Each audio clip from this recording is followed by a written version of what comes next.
hasil dari kelompok 1 untuk uji SKU. Pertama, yaitu kita membuat tiang bendera kaki 3. Di sini kita pakai beberapa ikatan-ikatan seperti yang ada di bawah sini. Di sini kita pakai ikatan palang. Terus di sebelah sini kita pakai silang di bagian tengah ya. Dan ini kaki 3. Kaki 3, jadi ini ada 3. Oke. Dan yang terakhir ada sambung tongkat yang diawali oleh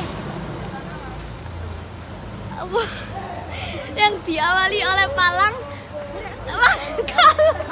Yang diawali oleh pangkal. Kok dipotong aja?